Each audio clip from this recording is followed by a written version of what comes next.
Welcome to our fourth and final session on My 4 Gifts for Christmas. We've come a long way walking with the shepherds, walking with the Magi on this path towards Bethlehem, and now we come to the fourth and final gift.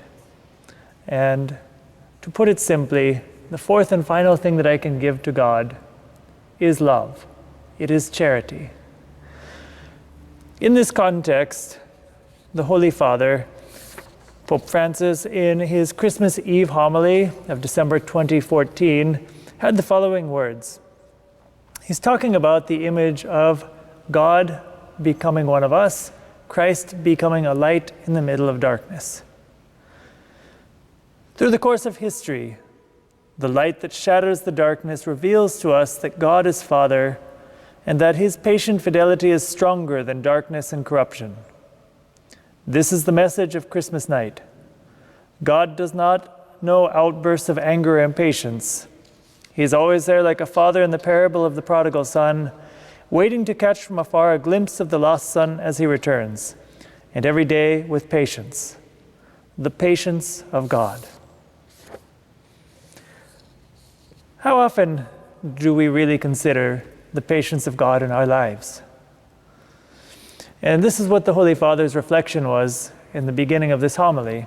He goes through the entire history, said from the moment of our first fall, from the moment of Adam and Eve, up until the time of the patriarchs, Abraham, later on Moses, the people of Israel, until the coming of Christ himself. He said, all of this history has been characterized by two things, darkness and light, by God's patience and by our sinfulness. And what does his patience have to say to us? It says that God's love for us is unconditional. It says that no matter how much darkness is out there, God wants to step into our history and become our light. And if this is the way that God operates, then he also wants us to imitate him. True love is always patient. And we can ask ourselves then, what are some of the enemies? What are the things that keep me from being patient with my neighbor? Well, impatience comes fundamentally when we stop thinking about the other person, when we stop looking at the value, the worth of that other person, and we start to close in on ourselves. We start to think about why things are inconvenient to me, how come the thing that I want to accomplish isn't happening? When we start looking at ourselves and take our focus off of God and off of our neighbor, off of the two great commands that Jesus gave us, love of God and neighbor, that's when we start to fall into impatience. So if we want to begin living the virtue of charity, if we want to live a Christmas the way that Christ himself lived it, then we need to begin also by living with a great deal of patience and asking God, give us a patient heart, because it doesn't come easy. We know that each one of us is so limited. We know that we get so frustrated so easily. Ask God for that grace to be able to put up with those things that maybe we don't like having to put up with, knowing that this is going to be a path that teaches us to value the person that is out there, to maybe value the person that is annoying us, and to put greater importance on them than on the thing that they're doing, or maybe the thing that they're not doing and they should be doing. The Holy Father also goes on to say, when the angels announced the birth of the Redeemer to the shepherds, they did so with these words, "This will be a sign for you. You will find a baby wrapped in swaddling clothes and lying in a manger." The sign is in fact the humility of God. The humility of God taken to the extreme. It is the love with which that night he assumed our frailty, our suffering, our anxieties, our desires, and our limitations. The message that everyone was expecting, that everyone was searching for in the depths of their souls, was none other than the tenderness of God, the God who looks on us with eyes full of love, who accepts our poverty, God who is in love with our smallness. And I think this is the second thing that really jumps out at us anytime we see a nativity scene.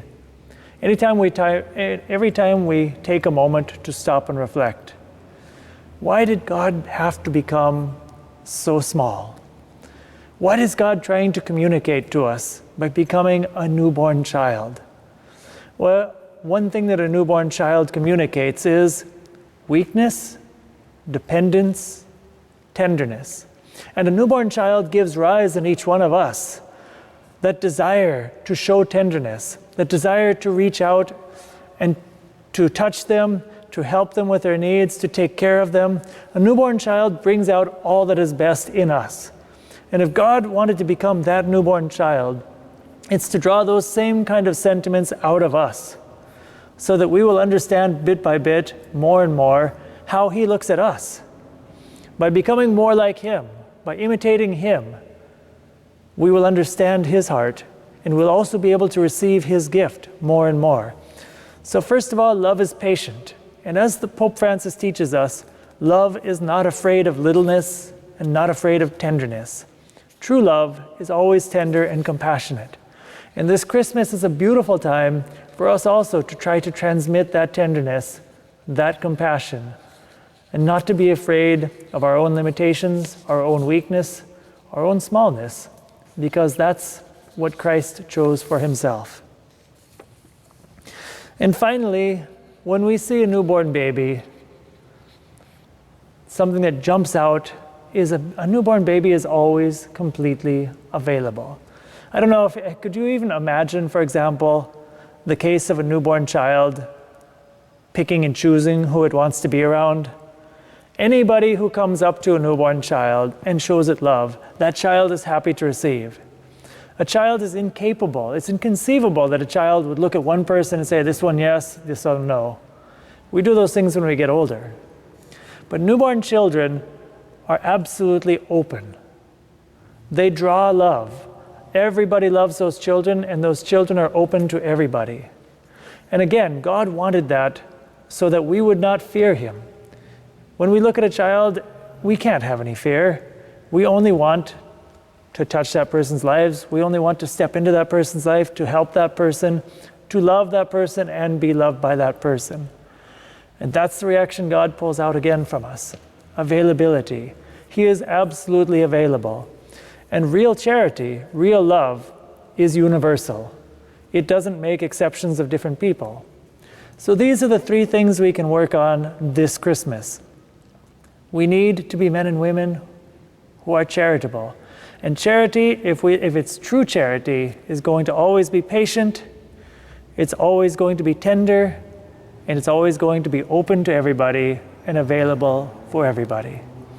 So let's try to extend this charity to all of our family members, all of our brothers and sisters, and this way live a life, live a Christmas truly like Christ, who chose to become a little child.